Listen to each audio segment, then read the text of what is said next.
Hello students, कैसे हैं आप सब लोग। उम्मीद करती हूँ सब अच्छे होंगे और स्वस्थ होंगे। मैं Meena Rana ICT virtual class में आपका स्वागत करती हूँ। स्टूडेंट्स, हम पढ़ रहे हैं क्लास 9 की हिंदी क्षितिज भाग 1 से। प्रीवियस लेक्चर में हमने एक चैप्टर पढ़ा, मेरे बचपन के लिए। महादेवी ब्रह्मा जी ने लिखा है और अपने बचपन के कुछ यादों को हमारे सामने प्रस्तुत किया है। तो आइए, इस चैप्टर के कुछ प्रश्न उत्तर हम कल की क्लास में कर चुके थे और आज की क्लास में इसको हम आगे कंटिन्यू करते हैं। इससे पहले चैप्टर का सार देखते हैं, इसका सारांश पढ़ते हैं।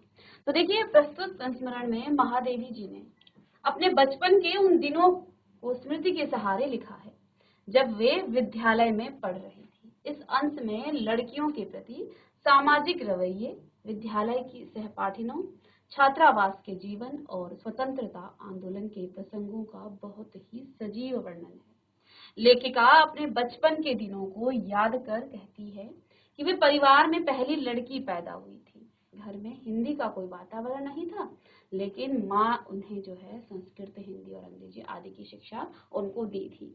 तो यहाँ पर लेखिका ने बताया कि उनके परिवार में वे जो है बहुत सालों बाद, लगभग 200 साल के बाद लेखिका का जन्म हुआ।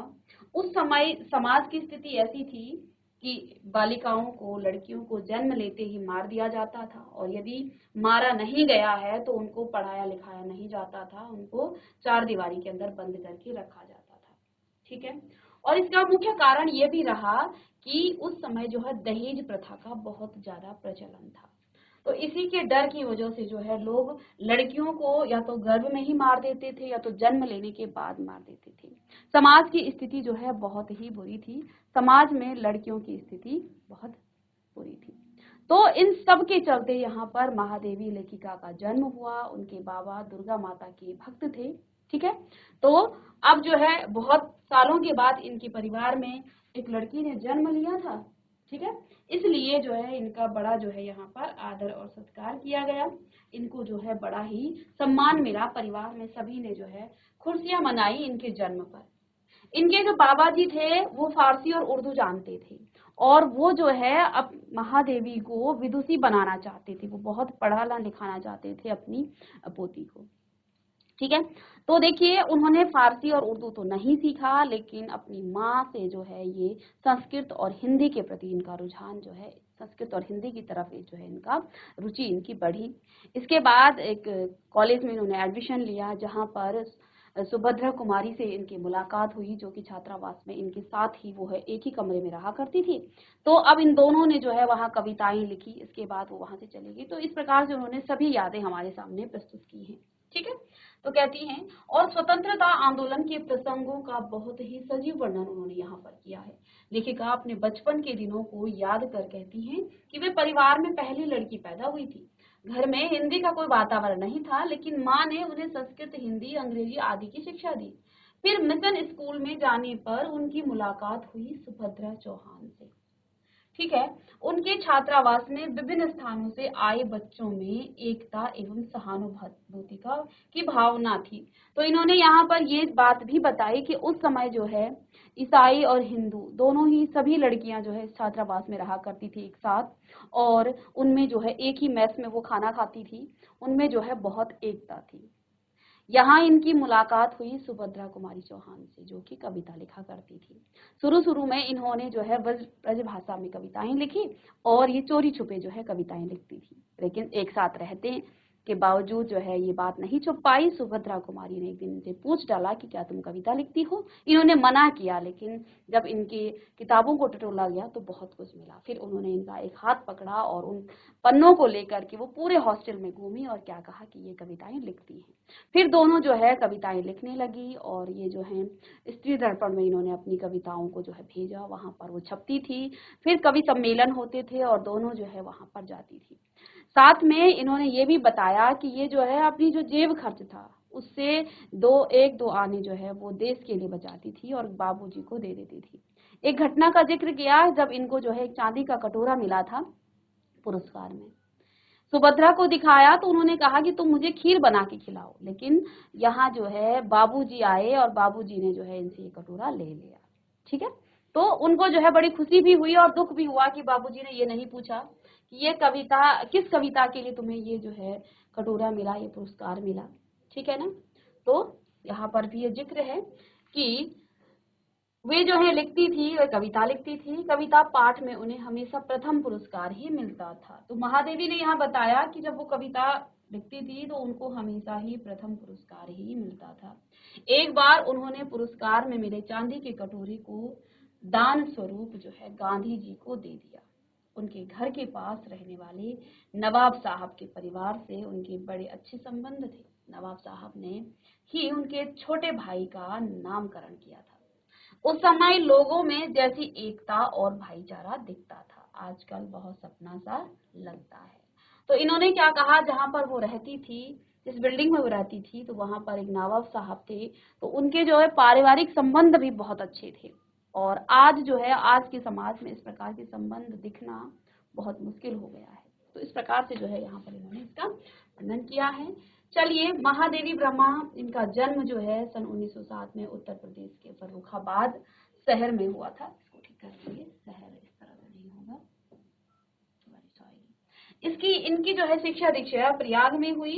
ये एक सुप्रसिद्ध साहित्यकार हैं जिन्होंने साहित्य के गद्य एवं पद्य दोनों ही विधाओं में अद्वितीय जो है सफलता प्राप्त की थी। प्रयाग महिला विद्यापीठ में प्राचार्य पद पर रहते हुए इन्होंने लड़कियों की शिक्षा के लिए काफी प्रयत्न किए। सन 1987 में इनका देहांत हो गया। ठीक है, चलिए अब यहाँ पर इनकी प्रमुख जो कार्य इन्होंने किया, इनकी जो प्रमुख जो काव्य संग्रह है वो क्या क्या है, तो देखिए, निहार, रश्मि, नीरजा, यामा, इन सभी को आप याद कर लेंगे। दीप शिखा गद्य रचनाएं हैं इनकी। अतीत के चलचित्र, स्मृति की रेखाएं, पथ के साथी और श्रृंखला की कड़ियां। चलिए लिखिएगा, काव्य संग्रह, निहार, रश्मि, नीरजा, यामा, दीप शिखा, इनकी गद्य रचनाएं, अतीत के चलचित्र, स्मृति की रेखाएं, पथ के साथी, श्रृंखला की कड़ियां।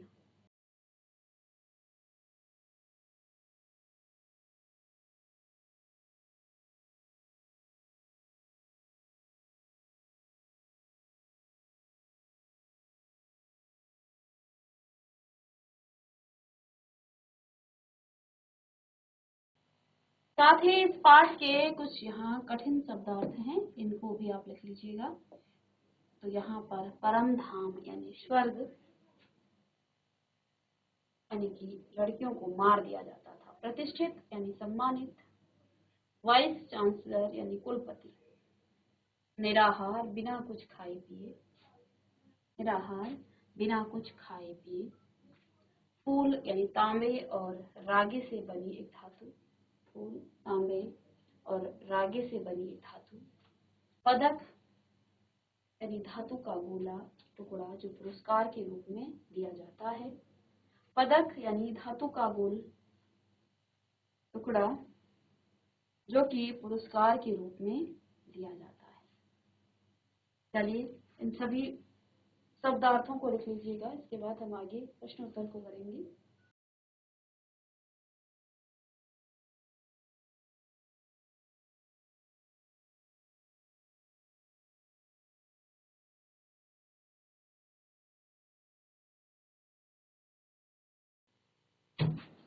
चलिए,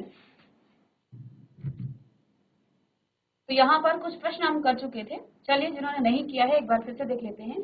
मैं उत्पन्न हुई तो मेरी जो है बड़ी खातिर हुई और मुझे बहुत सब नहीं सहन करना पड़ा जो अन्य लड़कियों को सहना पड़ता है। इस कथन के आलोक में आप यह पता लगाएं कि उस समय लड़कियों की दशा कैसी थी, लड़कियों के जन्म के संबंध में आज कैसी परिस्थिति है। तो ये दो प्रश्न पूछे गए। उस समय लड़कियों की जो स्थिति थी वो अत्यंत दयनीय थी। उस समय का जो समाज था वो पुरुष प्रधान था। पुरुषों को समाज में ऊंचा दर्जा प्राप्त था और पुरुषों के सामने नारी को अत्यंत हीन दृष्टि से देखा जाता था। इसका एक कारण समाज में व्याप्त जो दहेज प्रथा थी वो था और इसी कारण से लड़कियों के जन्म के समय या तो उसे मार दिया जाता था या फिर उन्हें बंद कमरे की चार दीवारी के अंदर कैद करके रखा जाता था। शिक्षा को पाने का अधिकार तो केवल लड़कों को ही था। कुछ उच्च वर्ग की जो लड़कियां हैं उनको ही शिक्षित किया जाता था, उनको ही शिक्षा दी जाती थी, परंतु उनकी संख्या भी बहुत गिनी चुनी थी, यानी कि बहुत कम थी। ऐसी लड़कियों को शिक्षा प्राप्त करने के लिए बहुत कठिनाइयों का सामना करना पड़ता था। और प्रश्न नंबर इसी का ख है, आज लड़कियों के जन्म के संबंध में स्थिति थोड़ी सी बदली हुई है।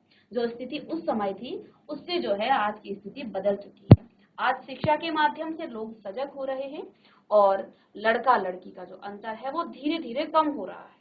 आज लड़कियों को लड़कों की तरह जो है पढ़ाया लिखाया जाता है, परंतु लड़कियों के साथ भेदभाव अभी भी पूरी तरह से खत्म नहीं हुआ है। आज भी भ्रूण हत्याएं होती हैं, इसलिए सरकार कड़े कानून इसे बना रही है। चलिए, इसी का प्रश्न नंबर 2 था, लेखिका उर्दू फारसी क्यों नहीं सीख पाई? तो उनके जो बाबा थे वो चाहते थे कि लेखिका उर्दू और फारसी सीखे, लेकिन वो नहीं सीख पाई। ऐसा क्यों हुआ? लेखिका को बचपन में उर्दू पढ़ाने के लिए मौलवी रखा गया था, परंतु उनकी इसमें रुचि न होने के कारण वे उर्दू फारसी नहीं सीख पाई। ठीक है, ठीक है ना? तो वो जो है मौलवी साहब से डरती थी और उनकी जो है रुचि बिल्कुल भी फारसी और उर्दू में नहीं थी।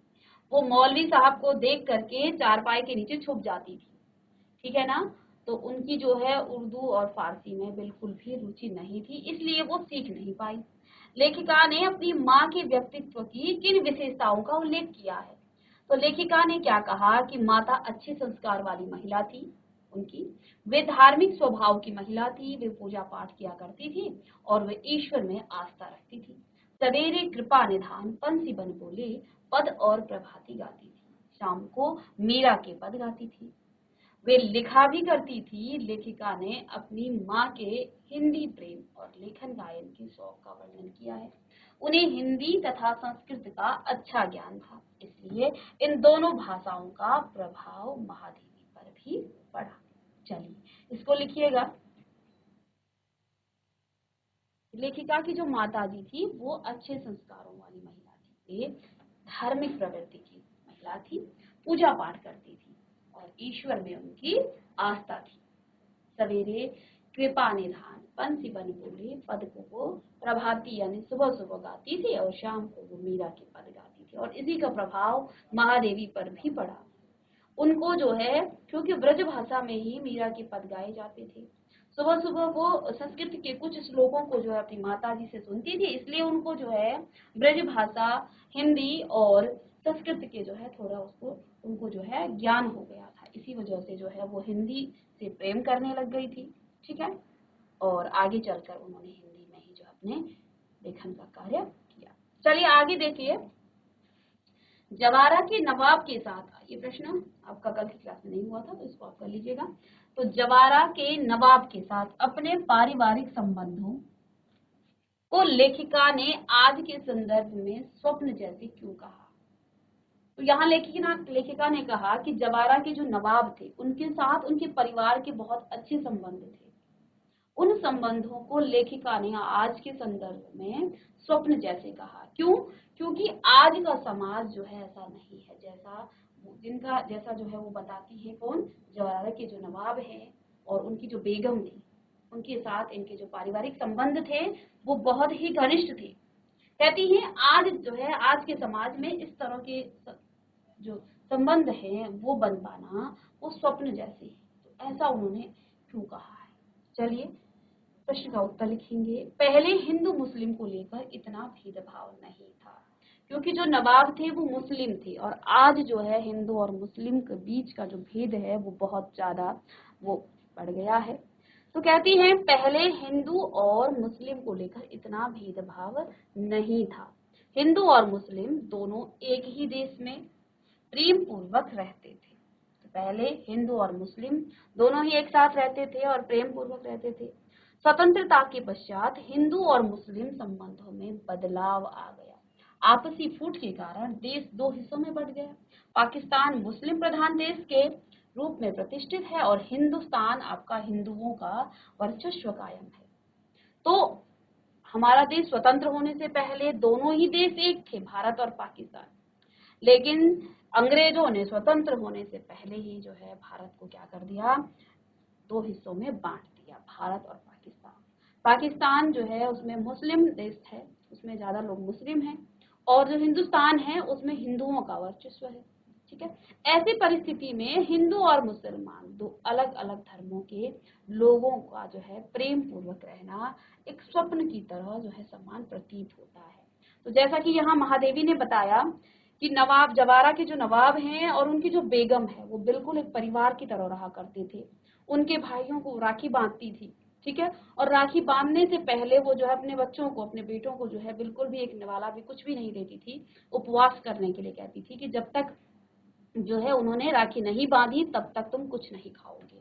और इनको भी जो है जब मुहर्रम में कपड़े लाती थी तो यहाँ लेखिका और उनके भाई बहनों को भी वो कपड़े ला करके देती थी। यहाँ तक कि उन्होंने ये बताया कि जो जिनको वो ताई कहा करती थी, जो उनकी बेगम थी, जवारा के जो नवाब हैं उनकी बेगम, उनको ताई कहा करती थी।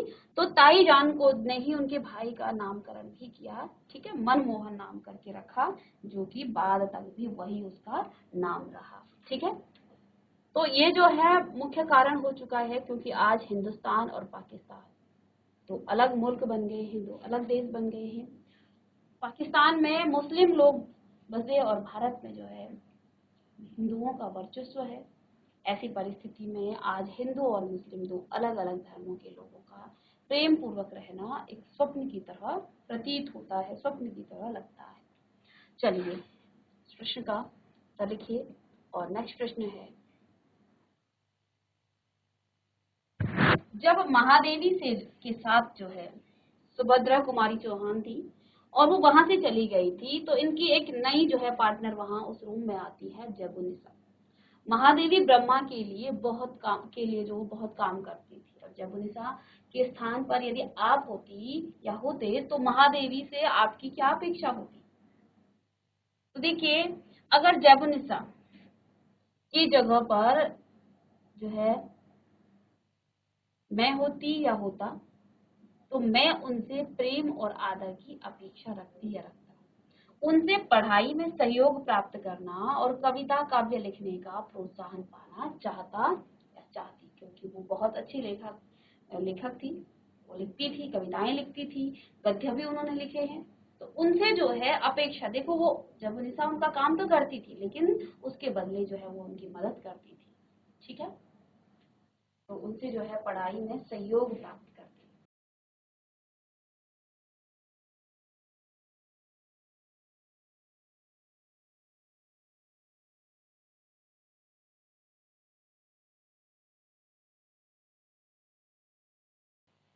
चलिए नेक्स्ट प्रश्न है,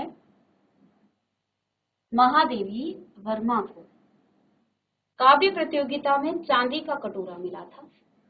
अनुमान लगाइए कि आपको इस तरह का कोई पुरस्कार मिला हो और वह देश हित में या किसी आपदा निवारण के काम में देना पड़े, तो आप कैसा अनुभव करेंगे या करेंगी? चलिए, तो जैसा कि आप जानते हैं महादेवी जी को प्रतियोगिता में प्रथम आने पर एक चांदी का कटोरा मिला, ठीक है। और जब वो वापस आई तो उन्होंने सुभद्रा कुमारी से क्या कहा कि उनको पुरस्कार नहीं मिला, लेकिन उन्होंने जो है बाद में वो बाबूजी को दे दिया देश की, ठीक है। तो यदि आपको भी इस प्रकार का कोई पुरस्कार मिलता है, देखिए यहाँ पर लेखिका तो बड़ी प्रसन्न हुई थी, लेकिन उन्हें दुख इस बात का हुआ कि बाबू ने ये नहीं पूछा कि कविता, कौन सी कविता पर तुम्हें जो है पुरस्कार मिला, वो कविता सुनाओ, ऐसा नहीं कहा। इस बात का दुख था, लेकिन उन्हें खुशी थी कि उनको जो पुरस्कार मिला वो देश हित के काम आया। तो यदि आपको भी इसी प्रकार का कोई पुरस्कार मिले तो आप जो है कैसा महसूस करेंगे, कैसा आपको अनुभव होगा कि जो है मैंने जो पुरस्कार प्राप्त किया वो देश के लिए मैंने दे दिया। तो हमारा भी देश के प्रति कई कर्तव्य है, ठीक है। अगर मुझे भी देश हित या आपदा निवारण के सहयोग में अपने पुरस्कार को त्याग करना पड़े तो इसमें मुझे प्रसन्नता होगी। आखिर मेरा कुछ तो देश या लोगों के काम आ पाया, ठीक है। देश प्रेम के आगे पुरस्कार का कोई मूल्य नहीं है। चलिए लिखेंगे, देश मूल्य के आगे पुरस्कार का कोई मूल्य नहीं है, देश प्रेम आगे। लेखिका ने छात्रावास के जिस बहुभाषी परिवेश की चर्चा की उसे अपनी मातृभाषा में लिखिए। लेखिका ने क्या कहा कि उनके छात्रावास में जो है कई प्रकार की लड़कियां थी। उनकी पढ़ाई वहां पर हिंदी और उर्दू में होती थी, लेकिन वहां पर जब आपस में बात किया करती थी सभी जो है अपनी मातृभाषा, मातृभाषा क्या होती है, जो आपकी परिवेश की भाषा, जो आपके माता पिता द्वारा आपको प्रदान की गई भाषा मातृभाषा कहलाती है। वो चाहे आपकी हिंदी हो, उर्दू हो, फारसी हो, तेलुगु हो, वो कोई भी भाषा हो सकती है, वो आपकी कोई क्षेत्रीय भाषा हो सकती है। तो मातृभाषा होती क्या है, जो आपके क्षेत्र की भाषा, आपके क्षेत्र में आपके माता पिता, आपके परिवार के द्वारा बोली जाने वाली भाषा को हम मातृभाषा कहते हैं। ठीक है, तो यहाँ पर वही बात कही गई है कि यहाँ छात्रावास के जिस बहुभाषी परिवेश की चर्चा की गई है, महादेवी ने क्या कहा, हालांकि हम पढ़ते हिंदी में थे, उर्दू में थे, लेकिन जब हम आपस में बात करते थे तो हम लोग जो है अपनी मातृभाषा में ही बात करते थे। तो आप जो है अपनी मातृभाषा में लिखिए। लेखिका महादेवी के छात्रावास का परिवेश बहुभाषी था। वहां पर अलग अलग क्षेत्र से लोग, बच्चे आते थे, छात्राएं आती थी और अलग अलग भाषाएं बोलती थी। कोई हिंदी बोलता था तो किसी की भाषा उर्दू थी। वहां कुछ मराठी लड़कियां भी थी जो आपस में मराठी बोलती थी। अवध की लड़कियां आपस में अवधी बोलती थी। बुंदेलखंड की लड़कियां बुंदेली में बात करती थी और अलग अलग प्रांत के होने के बावजूद भी वे आपस में हिंदी में ही बातें करती थी। छात्रावास में उन्हें हिंदी तथा उर्दू दोनों की शिक्षा दी जाती थी। चलिए, तो उस छात्रावास में जो है अलग अलग जो है बहुभाषी था। ठीक है, यानी कि वहां अलग अलग परिवेश से लड़कियां आई थी, तो वो जो है अलग अलग परिवेश से आकर के वो क्या करती थी, वहां जाकर अपनी मातृभाषा बोलती थी। ठीक है ना, तो आपस में वो बातें करती थी, किसमें, अपनी मातृभाषा में, और साथ में पढ़ती थी वो हिंदी और उर्दू में, उनको वहां शिक्षा दी जाती थी। चलिए,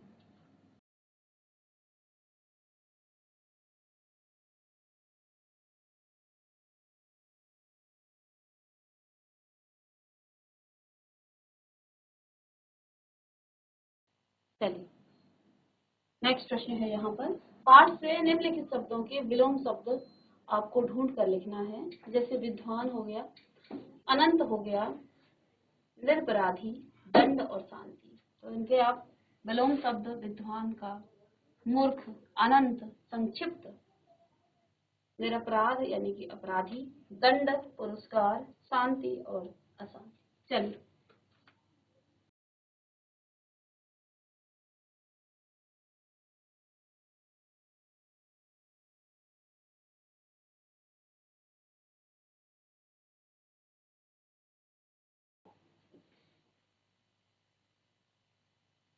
चलिए तो ये आपके इस चैप्टर के सभी प्रश्न उत्तर आप कर चुके हैं।